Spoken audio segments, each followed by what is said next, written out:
इम्तिहान और इम्तिहान के बाद रिजल्ट, ये दो ऐसे शब्द हैं जो आप आमतौर पर अपनी जिंदगी में महसूस करते हैं, उसके बारे में सुनते हैं, उसके बारे में लोगों को बताते हैं। ठीक वैसे ही अगर आप जैसे कि 10th और 12th का जब आप पढ़ाई कर रहे होते हैं तो आप 2 बार एग्जाम देते हैं, यानी कि हाफ ईयरली और उसके बाद एनुअल एग्जाम।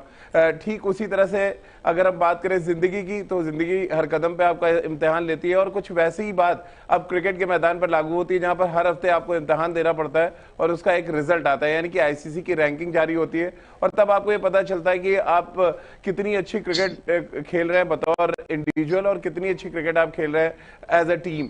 आज हम इसी मुद्दे पे बातचीत करेंगे। इंडियन न्यूज स्पोर्ट्स पर आपका स्वागत है। आप देख रहे हैं रन न्यूज। मैं हूं राजीव मिश्रा, मेरे साथ ओम है और हमारे साथ राजकुमार शर्मा जी, विराट कोहली के कोच, जुड़ेंगे।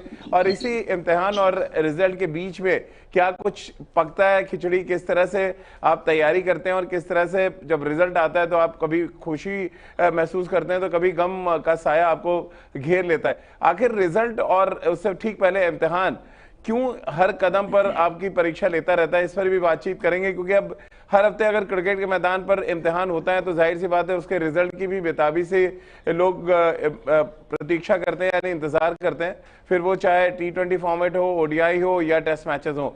राजकुमार सर और ओम से बातचीत करेंगे, लेकिन ओम, एक बात तो तय नजर आ रही है कि 2018 के बाद से जो भी हमने क्रिकेट खेली और खासतौर से 2000 विराट कोहली के कप्तानी छोड़ने के बाद से रैंकिंग में लगातार हम स्ट्रगल कर रहे हैं। इंडिविजुअली हम इक्का दुक्का अच्छा प्रदर्शन कर रहे हैं, एज अ टीम शायद हम उतना इंप्रेसिव प्रदर्शन नहीं कर पाए जितना हमने 18 से 21 तक किया था। बिल्कुल सर, डोमिनेशन हमारी देखने को मिलती थी पहले। अगर मैं किसी भी फॉर्मेट की बात करूं, चाहे वो होम कंट्रीज हो चाहे वो अवे हो, अभी थोड़ा स्ट्रगल करते हैं, लेकिन फिर भी सर एक खौफ होता था भारतीय टीम का कि भारतीय टीम अगर आपके पास आ रही है, फिर आप अगर भारतीय टीम के साथ खेलेंगे तो आपको थोड़ा सा प्रैक्टिस करना पड़ेगा, आपको ट्राई हार्ड करना पड़ेगा, कि आसानी से जीतने वाली टीम नहीं है कि जो आपको जीतने देगी, आपको मैच दे देगी। लेकिन अगर सर मैं रिसेंट की बात करूं, हम थोड़ी सी इजी टीम बन चुके हैं। अभी हम श्रीलंका से हारे, उससे पहले पाकिस्तान से जिस तरीके से हारे, उससे पहले हमें वर्ल्ड कप का झटका मिला, तो सर थोड़ा सा आसान हो चुका है यहाँ पे बाकी टीमों का भारतीय टीम के अगेंस्ट खेलना। थोड़ी सी परफॉर्मेंस में भी डिक्लाइन है और इसका रिजल्ट से हम रैंकिंग्स में भी गिरावट आई है। बिल्कुल राजकुमार सर, आप कैसे देखते हैं, क्या एक नए युग की शुरुआत हम देख रहे हैं, जिसकी वजह से शुरुआती दौर है, अभी हम ज्यादा प्रिडिक्टेबल नहीं हो सकते, बट महसूस तो आप कर ही सकते हैं कि जो डोमिनेशन हमने 2018 से 21 तक देखा तीनों फॉर्मेट में, इंडिविजुअल खिलाड़ियों का भी डोमिनेशन था, एज अ टीम भारतीय टीम डोमिनेट कर रही थी, वो दोनों चीजें कहीं ना कहीं मिसिंग है। हम भले ही आईसीसी ट्रॉफी उस टाइम पे नहीं जीते, बट वो डोमिनेशन हम महसूस करते थे। वो ऑस्ट्रेलिया को, चाहे ऑस्ट्रेलिया में हराने की बात कर लें, इंग्लैंड में जाके टेस्ट मैचेस जीतने की बात करें, या व्हाइट बॉल क्रिकेट में हमने जिस तरह से डोमिनेट किया था। कैसे आप देख रहे हैं? मैं भी आईसीसी रैंकिंग हम स्क्रीन पे चला रहे हैं और बड़ा देख के थोड़ा सा वो होता है कि हमारे ना तो खिलाड़ी टॉप पर है और ना ही टीम टॉप पर है। ये थोड़ा सा अनफॉर्चुनेट तो है राजीव। हम एक समय ऐसा लग रहा था कि वर्ल्ड बीटर्स हैं, लेकिन अभी थोड़ा सा सेटबैक हुआ है कि हम अपनी रैंकिंग भी वो मेंटेन नहीं कर पाए, और वो रैंकिंग नहीं मेंटेन करने का रीजन होता है कि हमने उतना अच्छा परफॉर्मेंस नहीं दिया है। तो कहीं ना कहीं थोड़ा सा पिछड़े जरूर हैं हम। बहुत सारा कंट्रीब्यूशन उसमें हमारी इंजरीज का भी रहा है कि कोविड बीच में रहा, उससे काफी परेशानी हुई है प्लेयर्स को, वर्ल्ड ओवर सभी को हुई, लेकिन मैं अपने प्लेयर्स की बात कर रहा हूँ। जब आपको क्वारंटीन में रहना था, बबल में रहना पड़ा, तो वो भी एक मुश्किल का सबब था प्लेयर्स के लिए। तो वहां भी स्ट्रगल हुआ भारतीय प्लेयर्स के लिए, क्योंकि मुश्किल होती थी काफी प्लेयर्स को, और प्रदर्शन भी बिल्कुल आपने ठीक कहा कि उतना अच्छा नहीं रहा है। जिस तरह डोमिनेट कर रहे थे हम वर्ल्ड क्रिकेट को, वो शायद थोड़ी सी कमी नजर आई है डोमिनेंस में। उसकी वजह है कि हमारे सभी खिलाड़ी हर टाइम अवेलेबल नहीं रहे, और शायद उसी का खामियाजा भारत को भुगतना पड़ा है। चलिए, क्योंकि T20 का दौर चल रहा है, T20 क्रिकेट की बहुत बातचीत चल रही है राजकुमार सर, मैं आपको बता दूं आईसीसी की जो रैंकिंग जारी हुई है 14 सितंबर को, उसमें सूर्य कुमार यादव 5 में और रोहित शर्मा 6 पे। कैसे आप देख रहे हैं हमारे जो टॉप बैट्समैन है या टॉप परफॉर्मर्स की हम बात करें, वो नदारद है, टॉप 10 में नहीं है नाम। वो चाहे हम विराट की बात कर लें, ऋषभ पंत की बात कर लें, या हार्दिक पांड्या की बात कर लें एज ऑलराउंडर। कैसे आप देख रहे हैं ये जो रैंकिंग्स आती हैं, एक तरह से एग्जाम के बाद रिजल्ट जो आते हैं, ये उस तरफ इशारा करती है। क्या ये मौजूदा समय में खराब प्रदर्शन की तरफ संकेत कर रहा है भारतीय टीम के? बिल्कुल कर रहा है। ये यही बताता है कि कौन सा प्लेयर ने किस तरह डोमिनेट किया है। अगर आप पहले देखें भारत के टॉप 3 पहले विराट होते थे और रोहित भी कहीं ना कहीं होते थे अच्छी पोजीशन पर, लेकिन अभी देखिए नंबर 5 से पहले हमारा कोई बल्लेबाज नहीं है। तो ये बहुत अनफॉर्चुनेट है कि भारत जैसी टीम जो कि एक वर्ल्ड बीटर मानी जाती है हर फॉर्मेट में, उसका कोई भी प्लेयर टॉप 5 में 5वें नंबर पर है तो वो भी बहुत क्रेडिटेबल नहीं है, क्योंकि एक आदत बन गई थी भारतीय प्लेयर्स की कि वो नंबर 1 होंगे हर फॉर्मेट में। विराट कोहली ने इतने लंबे समय तक डोमिनेट किया नंबर 1 पोजीशन पर, लेकिन अनफॉर्चुनेटली उनके बाद बहुत ज्यादा डोमिनेंस नहीं दिखाई दे रही है भारतीय बल्लेबाजों की, खासकर राजीव, वर्ल्ड क्रिकेट में। जो एक होता था कि आप अपने दम पर मैचेस जिताएंगे और कंसिस्टेंटली जिताएंगे, तो उस तरह की परफॉर्मेंसेस कम आ रही हैं। इसी वजह से कोई भी भारतीय प्लेयर टॉप 3 या टॉप 4 नहीं है। चलिए, आईसीसी T20 की जो रैंकिंग है हमारे सामने इस समय, भारत ने 49 मैचेस खेले हैं, 268 अंकों के साथ वो नंबर 1 पे जरूर है, बट जो मैचेस की संख्या है वो इंग्लैंड से ऑलमोस्ट 15 मैचेस ज्यादा अभी तक हमने खेले हैं। ओम, कैसे आप देख रहे हैं? यहाँ पर 262 अंक हैं, इंग्लैंड के 268, यानी कि अगर हम अंकों के लिहाज से जाएं तो सिर्फ 6 अंकों का फासला है, लेकिन मैचेस ज्यादा, जब मैचेस की संख्या बात है तो 15 मैचेस ज्यादा भारत ने खेले, यानी कि अगर वो मैचेस कम कर दें तो इंग्लैंड ऑटोमेटिक टॉप पर पहुंच जाएगा। ज्यादा मैचेस खेलने की वजह से क्या T20 में फायदा मिला है रैंकिंग में? बिल्कुल सर, ये ऑब्वियस रीजन है आपने, और इसमें भी नहीं सर, आप 49 मैचेस में देखें, आप देखेंगे होम कंडीशंस में यहाँ पर बहुत सारे T20 मुकाबले हैं। अगर मैं बात करूँ वो वेस्ट इंडीज वाला टूर, अगर मैं बात करूँ श्रीलंका वाला टूर, जो सारे होम कंडीशंस पे हुए थे, तो वो एक यहाँ पे रीजन है जिस वजह से हमारे अंक 268 है और टॉप है। अगर मेरे लिहाज से अगर शायद हमें बाहर टूर करने को मिलते हैं, फिर हम बाहर कहीं पे खेल रहे तो शायद आपको दूसरे तीसरे स्थान पर हम सर दिखते T20 रैंकिंग्स में भी। वहीं अगर मैं इंग्लैंड की बात करूं, मात्र 34 मैच खेली हैं इस, अगर मैं बात करूं तो उसके बावजूद भी सेकंड स्पॉट यहाँ पे सील करने में कामयाब है। राजकुमार सर, अब तो ऑस्ट्रेलिया के सामने T20 में एक चैलेंज ये भी है कि ना सिर्फ आप सीरीज जीते हैं, क्योंकि अगर आप सीरीज हारते हैं तो ऑटोमेटिक आपके पॉइंट्स घटेंगे, और यहाँ पर भी आप नंबर 2 की टीम हो जाएंगे, जो एक बड़ा खतरा ऑलरेडी हम देख रहे हैं। टेस्ट मैच में हम नंबर 3 पे हैं, ओडीआई पे हम नंबर 2 पे हैं, जो कहीं से शायद इंडिया जिस तरह की क्रिकेट खेला 2018 से 21 तक, ये किसी को बहुत ज्यादा पसंद नहीं आएगा। बिल्कुल राजीव, ये अनफॉर्चुनेट है, और ऑस्ट्रेलिया एक तगड़ी टीम है, अच्छा मुकाबले होंगे, आप उनको बिल्कुल भी इजी नहीं ले सकते हैं, और यहाँ पे रैंकिंग में भी भारत के नीचे जाने का खतरा है। रैंकिंग से ज्यादा मुझे ये है कि भारत की प्रिपरेशन अच्छी हो, राजीव, वर्ल्ड कप के लिए एक अच्छा सीरीज देखने को मिलेगी, और अच्छी कॉम्पिटिटिव सीरीज होगी तो वो प्रिपरेशन बहुत अच्छी हो जाएगी वर्ल्ड कप के लिए।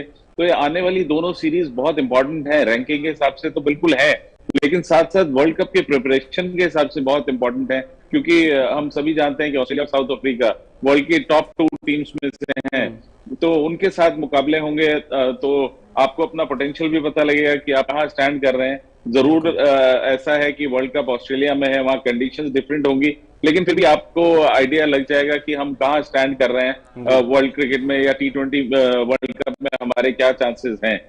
एशिया कप में ओम, विराट ने लगभग 200 से ज्यादा रन बनाए, क्या उसका फायदा मिला T20 रैंकिंग में? और अभी भी हालांकि टॉप 10 में वो नहीं आ पाए, कितना इंपॉर्टेंट ऑस्ट्रेलिया के खिलाफ आप विराट का प्रदर्शन देख रहे हैं? सर बहुत इनका फेवरेट अपोनेंट रहा है, अगर मैं बात करूं तो ऑस्ट्रेलिया ही, ऑस्ट्रेलिया के अगेंस्ट जब जाते हैं, जहां पे भी जाते हैं, रन हमेशा करते हैं। अगर मैं बात करूं जो पिछला टूर भी हुआ था ऑस्ट्रेलिया के, जहां पर ये टूर करने गए थे, वहां पे इन्होंने खूब रन किए थे। भले ही हम मैच विनिंग कॉज में नहीं रही थी हमें वो सीरीज, लेकिन विराट कोहली ने वहां पर भी रन किए थे और अब भी रन कर रहे हैं, तो एक बड़ा पॉजिटिव, एक अच्छी बात भी है सर। आपकी फेवरेट अपोनेंट आपके सामने, जब आप जस्ट फॉर्म में आए, उसके बाद आपको वर्ल्ड कप जैसा बड़ा टूर्नामेंट खेलना है, तो बहुत इंपॉर्टेंट होगा ऑस्ट्रेलिया के, विराट कोहली के लिए ऑस्ट्रेलिया से टूर। राजकुमार सर, आप कैसे देख रहे हैं? अभी भी टॉप 10 में विराट नहीं आए हैं, अच्छा चांस आप देख रहे हैं टॉप 10 में आने का, ऑस्ट्रेलिया के खिलाफ अच्छे फॉर्म को कंटिन्यू करें, और साथ ही जैसा ओम ने कहा, बड़ी अच्छी बात कही कि ऑस्ट्रेलिया के खिलाफ हमेशा वो रन बनाते हैं, यानी बड़ी टीमों के खिलाफ अच्छा प्रदर्शन करते हैं। बिल्कुल, क्या ऑस्ट्रेलिया के लिए एक बड़ा रोड़ा है विराट इस सीरीज में? बिल्कुल है, जिस तरह की फॉर्म दिखाई है विराट ने एशिया कप में, तो वर्ल्ड ओवर सभी जानते हैं कि अगर विराट फॉर्म में है, वो अगर अच्छे निक में है, तो वो कहीं से भी मैच जिता सकता है, और जो उन्होंने हमेशा से किया है देश के लिए, तो वो उनका फॉर्म में आना बहुत इंपॉर्टेंट है भारत के लिए, जो कि एक अच्छे समय पर उन्होंने पीक किया है। और ऑस्ट्रेलिया वाली सीरीज और ये साउथ अफ्रीका वाली सीरीज बहुत इंपॉर्टेंट होने वाली है, कि अगर वो अपनी फॉर्म को कंटिन्यू करते हैं तो भारत के चांसेस बहुत ज्यादा बढ़ जाएंगे आने वाले T20 वर्ल्ड कप में भी। ओम, एक बड़ा इंपॉर्टेंट फैक्टर मैं देख रहा हूँ आईसीसी की जो टॉप बल्लेबाजों की रैंकिंग है, रोहित शर्मा एकमात्र ऐसे बैट्समैन है तीनों फॉर्मेट में हैं आपके लिए। नहीं तो टेस्ट में ऋषभ पंत 5वें पे है, वनडे में विराट 5वें पे, T20 में 5वें पे सूर्य कुमार, और जहां जैसे ही हम नीचे आते हैं 9वें नंबर पर रोहित शर्मा, 6ठे नंबर पर रोहित शर्मा, और T20 में भी 6ठे नंबर पर रोहित शर्मा। क्या रोहित के लिए भी एक बड़ा चैलेंज टॉप 5 में पहुंचे कम से कम, क्योंकि दुनिया के सबसे बड़े मैच विनर बल्लेबाजों की एक बारात लेके हम तो चलते हैं, लेकिन बारात का जुलूस अक्सर निकल जाता है। बिल्कुल। तो मतलब ना दूल्हा चल रहा है ना बाराती चल पा रही है सर। बिल्कुल सर। आप टॉप अगर आप देखिए तो रोहित शर्मा का नाम तीनों में है, तीनों फॉर्मेट खेलते हैं, अब तो कप्तान भी हो गए, लेकिन फिर भी सर अगर मैं 2022 की बात करूं तो ये ज्यादा मैचेस खेले नहीं हैं, उसके बावजूद भी अगर अपना यहाँ पर अगर आप अपना यहाँ पे जो स्थान है वो स्टील कर रहे हैं, इसका मतलब है जो बाकी बल्लेबाजों ने उसने भी जिनके आसपास के बल्लेबाजों ने उन्होंने भी इतना कुछ खास कंट्रीब्यूशन नहीं किया। अगर वो कहीं ना कहीं कंट्रीब्यूट करते तो मेरे हिसाब से रोहित शर्मा का नाम ना टेस्ट में होता ना वनडे में होता, T20 में हो सकता था कि T20 लगातार खेलते रहे, होम कंडीशन में खेले थे, भले ही फॉर्म साथ ना दिया हो, लेकिन टेस्ट और वनडे ज्यादा खेले नहीं है। इसका थोड़ा सा रिजल्ट है कि बाकी बल्लेबाजों ने इतना परफॉर्म नहीं करा है, तो शायद ये वहां से भी बाहर हो जाते। राजकुमार, आप कैसे देख रहे हैं? रोहित उतने मैचेस खेले नहीं है खासतौर से कप्तान बनने के बाद, बट तीनों फॉर्मेट में अगर टॉप 10 बल्लेबाजों में अपना नाम बचाने में कामयाब रहे हैं, इसका मतलब कि जितने मैचेस खेलते हैं उसमें कंट्रीब्यूशन तो होता है उनका बड़ा, यानी कि अगर वो ज्यादा मैचेस और खेलते हैं तो उससे फायदा ना सिर्फ उनकी रैंकिंग को होगा बल्कि टीम को भी फायदा होगा उसका। बिल्कुल राजीव, बहुत इंपॉर्टेंट है क्योंकि वो एक ऐसा प्लेयर है जो अपने दम पर मैच जिता सकते हैं, मैच विनर प्लेयर है वो। तो वो जितना ज्यादा खेलेंगे टीम को उतना अच्छा रहेगा। और अब वो कप्तान है तो उन्हें, मेरा मानना है कि कंसिस्टेंटली खेलना चाहिए। बिल्कुल कोई भी मैच अब वो ना मिस करें, एटलीस्ट वर्ल्ड कप से पहले। और अभी तक काफी मैचेस उनके मिस हुए हैं थोड़ा फिटनेस की वजह से। तो अब जरूरत है टीम को उनकी कि वो अच्छे से लीड करें, और रन तो बनाएंगे वो जब खेलेंगे। तो ये इम्पोर्टेंट होगा कि वो कितना कंसिस्टेंटली खेलते हैं। उनके खेलने से उनकी रैंकिंग भी बढ़ेगी और मुझे लगता है कि भारत की रैंकिंग भी बढ़ेगी। राजकुमार सर, क्या रीजन आप देख रहे हैं 2018 से 21 तक हमने ज्यादातर फॉर्मेट में डोमिनेट किया, विराट नंबर 1 रहे 18 से लेकर 19 तक, उनका डाउनफॉल शुरू हुआ तो टीम का भी डाउनफॉल शुरू हो गया। क्या ये दर्शाता है कि विराट कितना हैविली डिपेंडेंट थे हम? जैसे ही विराट टॉप 10 से बाहर हुए, खासतौर से अगर हम T20 फॉर्मेट में बात करें, ओडीआई में जरूर वो अंदर है लेकिन टेस्ट मैचेस में भी टॉप 10 में नहीं है। कैसे आप देख रहे हैं, क्या उनका डाउनफॉल टीम इंडिया के डाउनफॉल के साथ जुड़ा हुआ है 2 फॉर्मेट में कम से कम? जी काफी हद तक देखिए, अगर आप उनके स्टैट्स भी उठा के देखेंगे और उनका कंट्रीब्यूशन देखेंगे तो उनकी जो कंसिस्टेंसी थी वो बहुत इंपॉर्टेंट थी टीम इंडिया के लिए। और जब जहां वो फेल हुए हैं, जो उस कंसिस्टेंसी से उन्होंने रन नहीं बनाए या बड़े स्कोर नहीं बनाए, तो वहां कहीं ना कहीं वो दिखा है कि बहुत कुछ उनके ऊपर डिपेंडेंट थे हम लोग, बहुत हेवीली रिलाई कर रहे थे उनके फॉर्म के ऊपर, उनकी बल्लेबाजी के ऊपर हम डिपेंडेंट थे। और उनका फेल होना काफी भारी पड़ा है भारतीय टीम को। और अब लेकिन उम्मीद है कि बाकी यंगस्टर्स आके जिम्मेदारी लेंगे, और क्योंकि आप 1-2 प्लेयर से मैच नहीं जीत सकते, आप वर्ल्ड कप जैसा बड़ा टूर्नामेंट नहीं जीत सकते राजीव। तो इम्पोर्टेंट है कि जिस तरह की कंसिस्टेंसी विराट ने पिछले 3-4 साल दिखाई, अभी लेटली 1-2 साल उनके बहुत अच्छे नहीं रहे, लेकिन उस तरह की परफॉर्मेंस मैं चाहूंगा कि कोई और यंगस्टर भी करें जो कंसिस्टेंटली रन बनाए। और हमारे पास वो पोटेंशियल है यंगस्टर्स में कि वो अच्छी टेक्निक के मालिक, अच्छा टेम्परामेंट है, लेकिन कंसिस्टेंसी कहीं ना कहीं लैक करती है बल्लेबाजों में। तो जरूरी है कि हमारे बल्लेबाज कंसिस्टेंट हो और रन बनाएं, और किसी भी 1 या 2 प्लेयर पे इतना प्रेशर ना आए कि अगर वो आउट हो जाए तो टीम हार जाएगी और उस चक्कर में वो अपने शॉट्स भी ना खेल पाए। बिल्कुल। और जो रैंकिंग है अलग अलग बल्लेबाजों की, वो ये दर्शाती है कि जो जिस फॉर्मेट का खिलाड़ी आप उस पे उसको ज्यादा खेलने दें। मसलन सबसे बड़ी जो चर्चा है ऋषभ पंत को लेके, वो टेस्ट में नंबर 5 प्लेयर हैं और आप उस प्रदर्शन को आप T20 में लाना चाहते हैं जो कहीं से भी पॉसिबल नजर नहीं आ रहा है। क्या ये भी ध्यान रखना चाहिए जब आप सिलेक्शन करने बैठते हैं कि किस फॉर्मेट में कौन सा खिलाड़ी ज्यादा बेहतर कर? आप खिचड़ी सा पकाने की कभी कभी कोशिश होती है जिसकी वजह से ना सिर्फ रैंकिंग बिखर रही है बल्कि टीम भी बिखरती नजर आती है। एशिया कप एक बड़ा एग्जाम्पल है जहां पे हम लगातार बैक टू बैक 2 मैचेस हारे और हम टूर्नामेंट से बाहर हो गए। बिल्कुल सर, काफी हद तक ड्रैग सा चल रहा है यहाँ पे ऋषभ पंत के साथ। अगर मैं बात करूं दूसरे खिलाड़ी दिनेश कार्तिक ने through out the Asia cup मात्र 1 गेंद खेली और 6 गेंदें डाली उन्होंने। हाँ। तो ये किसने सोचा कि दिनेश कार्तिक को एशिया कप में लेके जाएंगे और कुछ एक ऐसा कुछ स्टैट जुड़ेगा उनके साथ जहां उनको बैटिंग मिलेगी नहीं, आपने उनको ड्रॉप कर दिया। ऋषभ पंत की अभी भी शॉर्ट सिलेक्शन पे अभी भी क्वेश्चन किया जा रहा है। वहां पर हमने देखा था जब वो पाकिस्तान के वो रिवर स्वीप इतना कंट्रोवर्शियल डिसमिसल था वो, जहां पर उनको कप्तान से भी काफी जो डांट सुनने को मिली थी। हमने देखा था जब विजुअल्स आए थे कि कप्तान भी काफी डांट रहे थे ऋषभ पंत को कि ऐसा रैश शॉट आपने खेला।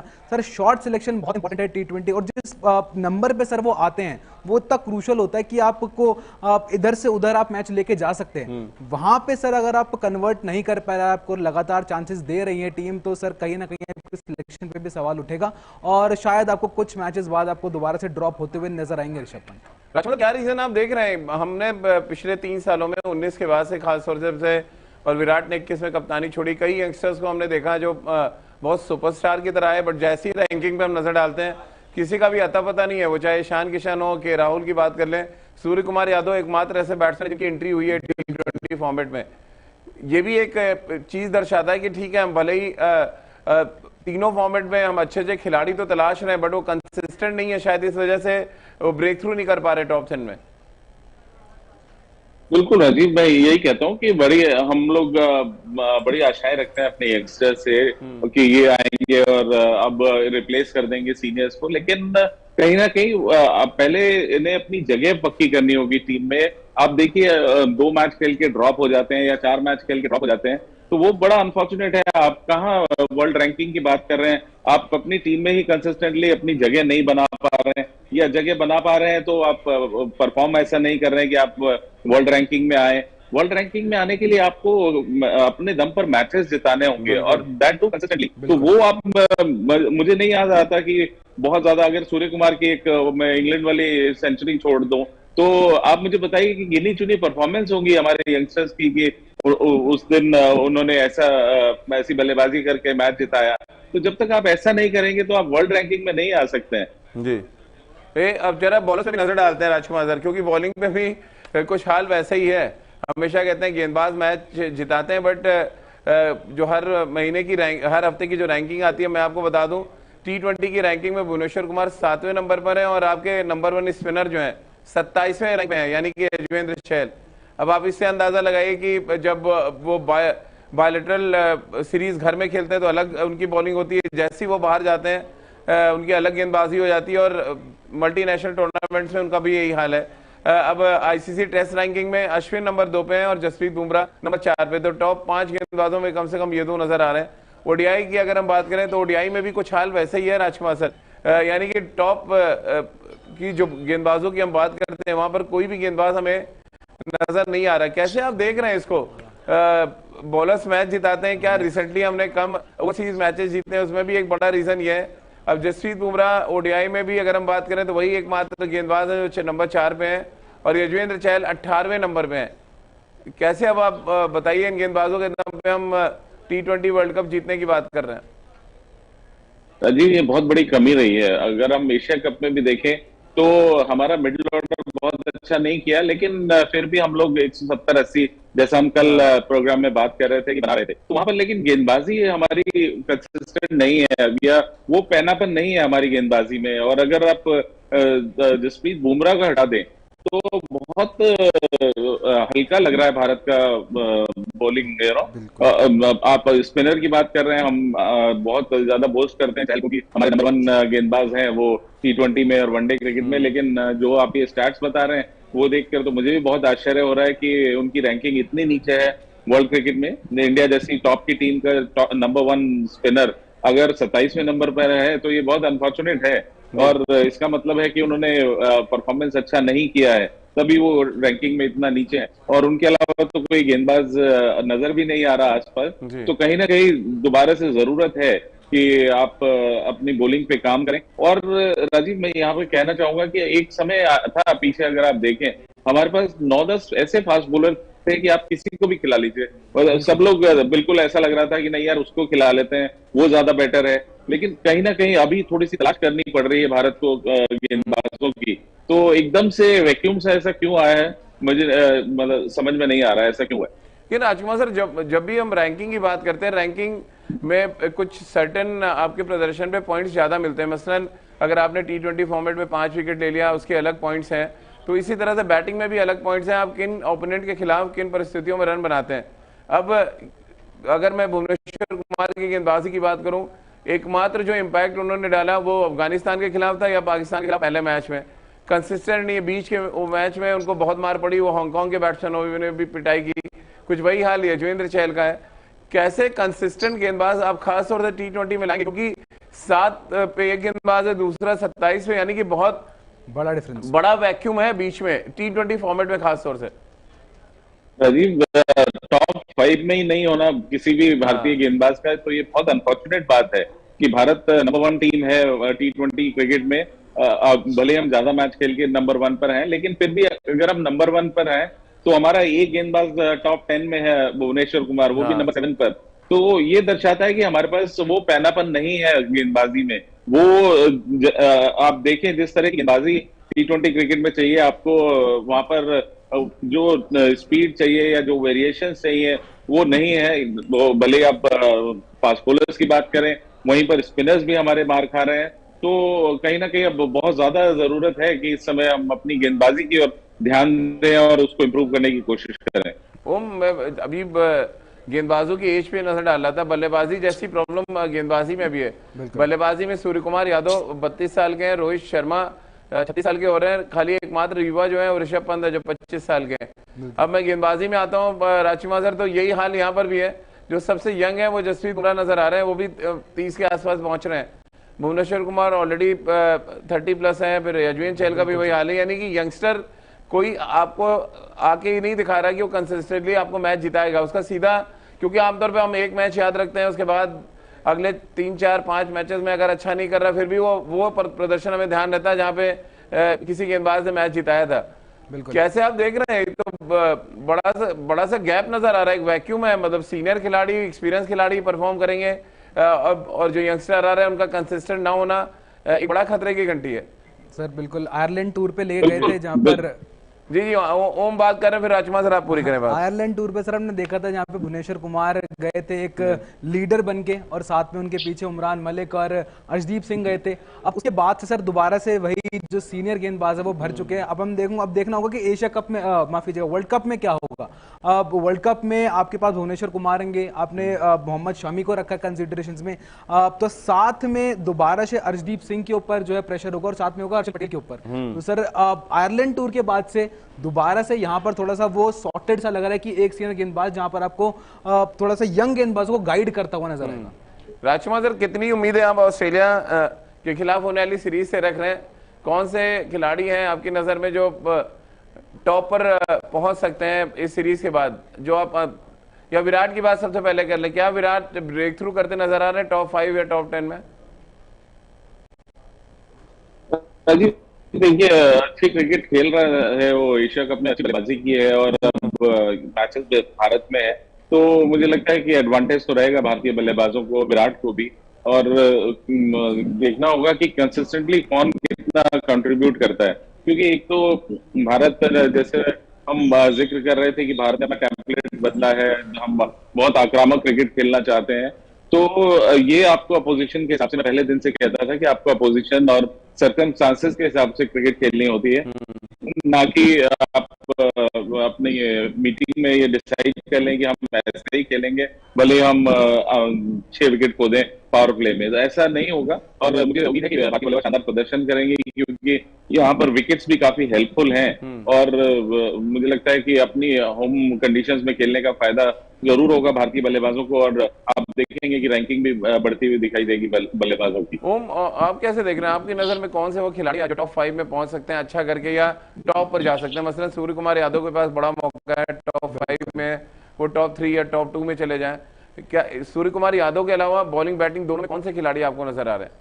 सर मैं बैटिंग की बात करूं तो यहाँ पर ज्यादातर तो अभी दोबारा से हमें जो हमारे पुराने जो दिग्गज बल्लेबाज है वो रंग में आते हुए नजर आ रहे हैं। तो विराट कोहली की डोमिनेशन सर मुझे दोबारा लग रही है कि टॉप 3 में दोबारा ये खिलाड़ी आएगा और दोबारा टॉप पे ये आ ही जाएगा, नंबर 1 पे यहाँ पे राज करेगा। और सर मैं गेंदबाजी की बात करूं तो सर अब काफी हद तक भुवनेश्वर कुमार जो क्लाइंब कर ही रहे हैं, साथ में लग रहा है हर्षल पटेल एक ऐसा नाम होगा जो लगातार खेलेगा दोबारा से मैचेस, और टॉप 10 की सूची में या टॉप 5 की सूची में जल्द ही एक ऐसा नाम होगा जो हर्षल पटेल का भी नाम होगा उस सूची में। राजकुमार सर, आपको क्या हर्षल पटेल, जसप्रीत बुमराह के आने से बॉलिंग डिपार्टमेंट से ज्यादा उम्मीदें हो रही हैं, या विराट जिस तरह के फॉर्म में है, विराट, रोहित, के राहुल, इनके सामने भी एक बड़ा चैलेंज है ब्रेक करना? जी, दोनों ही बहुत इंपॉर्टेंट है। देखिए, बुमराह और हर्षल के आने से एक कॉन्फिडेंस तो आएगा, एक एक्सपीरियंस तो आएगा इस टीम में, और साथ साथ भुवनेश्वर कुमार हैं, तो मुझे लगता है कि बॉलिंग तो थोड़ा डिपार्टमेंट बेटर लग रहा है, बैलेंस लग रहा है अब कि यहाँ पर बुमराह के स्पेशली आने से। और बल्लेबाजी की जहां तक बात है, ये बड़ी चुनौती है तीनों ही टॉप बल्लेबाजों के लिए कि वो किस तरह के स्टार्ट देते हैं, बहुत इंपॉर्टेंट है, क्योंकि हम सभी जानते हैं कि हम काफी लंबे समय से अपने 3 टॉप प्लेयर्स के ऊपर निर्भर रहे हैं। अभी केएल राहुल की जगह यहाँ पर शिखर धवन होते थे, या अब केएल राहुल भी है, तो काफी डिपेंडेंसी है हमारी इन तीनों बल्लेबाजों के ऊपर, और ये इनमें से कोई अच्छा करता है तभी भारत मैच जीतता है। तो ये इंपॉर्टेंट है कि अब मिडिल ऑर्डर भी कंट्रीब्यूट करना शुरू करे, या मतलब एक कॉन्फिडेंस दे अपने टॉप ऑर्डर को कि यस, अगर आप बड़े शॉट खेलते हुए आउट भी होते हैं तो हम नीचे से मैच जिताएंगे। जिस तरह की एक एक्सपेक्टेशन होती है टीम मैनेजमेंट की या कोच के सामने, प्लेयर कहता है कि अब मैं आज का मैच जिताऊंगा, भले इस सिचुएशन में अगर टीम की हालत खराब भी है तो आप चिंता नहीं कीजिए, मैं मैच जिताऊंगा। तो उस तरह की जो एक हाथ खड़ा करके जो परफॉर्मेंस देने की वो जरूरत है ना, वो शायद नजर नहीं आ रही है हमारे यंगस्टर में कि वो अपने दम पर मैच जिताएं। कंट्रीब्यूशन जरूर रहे हैं उनके इक्के दुक्के, लेकिन ऐसा नहीं रह रहा है कि वो अपने दम पर मैचेस जिता रहे हो, तो वो बहुत जरूरी है, तभी आप कर सकते हैं सीनियर प्लेयर्स को। और एक समय दबदबा होता था, खासतौर से विराट कोहली की ओम अगर बात करें, दुनिया के नंबर 1 बल्लेबाज का अगर टैग आपके पास है तीनों फॉर्मेट में, और कंसिस्टेंट सालों साल विराट ने अपने पास रखा, वो भी एक बड़ा चैलेंज मुझे लग रहा है यंगस्टर्स को विराट से फॉलो करना चाहिए। अगर विराट कंसिस्टेंटली दुनिया के नंबर 1 बल्लेबाज हो सकते हैं तीनों फॉर्मेट में, तो बाकी बल्लेबाज क्यों नहीं हो सकते हैं? और ये दबदबा क्या वाकई मिसिंग है इस इंडियन टीम में?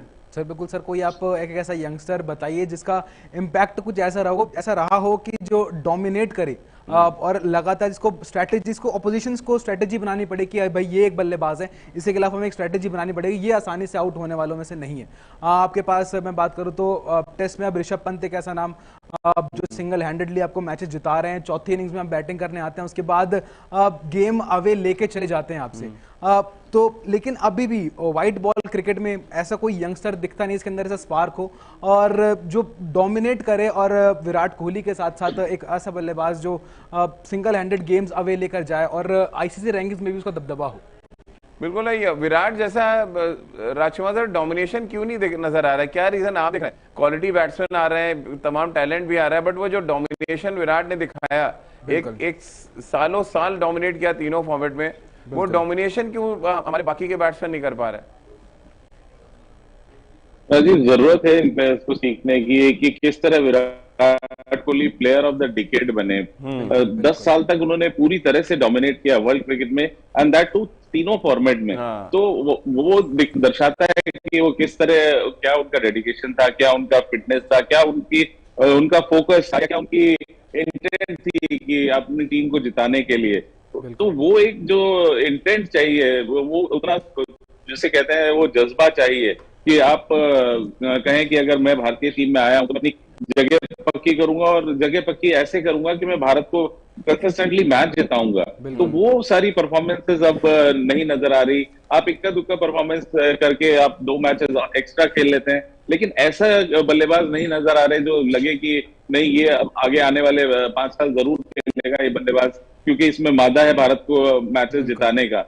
आपको याद होगा कि जब विराट 3 नंबर पर बल्लेबाजी करने आते थे पाकिस्तान या ऑस्ट्रेलिया जैसी स्ट्रॉन्ग टीमों के अगेंस्ट, और अगर वो 20-30 रन बना लेते थे तो पूरा देश ये कहता था अब हम ये मैच जीतेंगे क्योंकि विराट वहां पर खड़ा हुआ है, and he used to do it. तो वो उस तरह का कॉन्फिडेंस अब भी कोई प्लेयर नहीं रहा है अनफॉर्चुनेटली। आशा करता हूं कि हमारे यंगस्टर जिनमें बहुत प्रतिभा है, प्रतिभा की कोई कमी नहीं है, लेकिन हाँ, कहीं ना कहीं कंसिस्टेंसी की बहुत कमी है। बिल्कुल सर, हर साल क्योंकि दबदबा मिसिंग है, जो दबदबा विराट ने बनाया था। बिल्कुल सर, क्योंकि हर साल हम आईपीएल से सुनते हैं कि एक नया बल्लेबाज आ रहा है, ये रजत पाटीदार बहुत रन करेगा, बहुत पोटेंशियल है, हर साल एक नया बल्लेबाज का हम नाम सुनते हैं, लेकिन जब इंटरनेशनल क्रिकेट में वही सेम बल्लेबाज का पैर रखता है तो सर वहीं उसके हाथ पैर थोड़े से फूलते हुए नजर आते हैं। अगर मैं बात करूं तो केएल राहुल भी एक बड़ा लेकर आए थे जब ऑस्ट्रेलिया के टूर पे वहां पर उन्होंने डेब्यू करा था, उसके बाद सर लगातार भारतीय टीम का हिस्सा रहे हैं। लेकिन क्या सर वो मैच विनर बन के निकल पाए जो विराट कोहली हैं? अब सर मुझे तो नहीं लगता, अब तक उनको अपनी फाइट अपनी जगह के लिए भी लड़ना पड़ रहा है इस टाइम पे।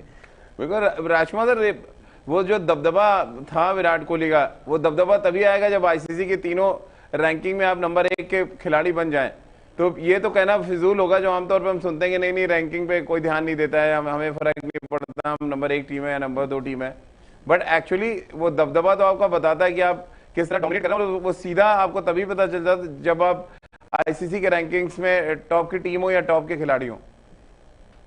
बिल्कुल राजीव, रैंकिंग आपकी परफॉर्मेंस से ही तो बनती है। अगर आप अच्छा प्रदर्शन करेंगे तो नेचुरली आपकी रैंकिंग ऊपर होगी, और जब आप एज ए इंडिविजुअल अच्छा नहीं कर रहे हैं तो आपकी रैंकिंग नीचे है, और एज ए टीम अच्छा नहीं कर रहे हैं तो आपकी टीम की रैंकिंग नीचे आएगी, जो शायद अभी हो रहा है। तो कहीं ना कहीं बहुत ज्यादा मंथन करने की जरूरत है सभी प्लेयर्स को अपने आप कि मुझे अगर वर्ल्ड के टॉप बैट्समैन बनना है या बॉलर बनना है तो मुझे और बेहतर प्रदर्शन करना होगा। और ये ऐसा नहीं है कि ये पॉसिबल नहीं है, बहुत आराम से पॉसिबल है कि अगर आप डिटरमिन्ड हो, फोकस्ड हो और आपका इंटेंट हो कि मुझे अच्छा करना है देश के लिए और अपने टीम को जिताना है, तो नेचुरली आप अच्छा परफॉर्म करेंगे और आप टॉप 5 में नजर आएंगे हर फॉर्मेट में। बिल्कुल, और इस चर्चा का लब्बो लबाब यही निकल रहा है कि जैसे बोर्ड का एग्जाम पास करने के लिए आपको पहले हाफ ईयरली फिर एनुअल एग्जाम पास करना पड़ता है। जब आप ग्रेजुएशन का एग्जाम देते हैं तो हर सेमेस्टर आपको पास करके ही आप ग्रेजुएशन की डिग्री ले पाते हैं। ठीक उसी तरह से क्रिकेट मैदान पे जो हर हफ्ते आईसीसी की रैंकिंग आती है वो इस बात की तरफ इशारा करती है कि आपने हर हफ्ते का एग्जाम किस तरह से दिया और उसका रिजल्ट क्या कुछ आ रहा है। और ये रिजल्ट बताता है कि एक टीम के तौर पर और एक खिलाड़ी के तौर पर आप अपना कंट्रीब्यूशन कैसा दे रहे हो और आपका अपने ओपोनेंट पे किस तरह का दबदबा है। ये चर्चा आगे भी लगातार हम करते रहेंगे। ऑस्ट्रेलिया सीरीज पर हम बहुत बारीक नजर बना के रखेंगे, कोशिश करेंगे हम मैदान से भी आपको तमाम अपडेट्स देते रहें। तो इंडिया न्यूज स्पोर्ट्स के पेज पे आप लगातार हमारे साथ बने रहिए।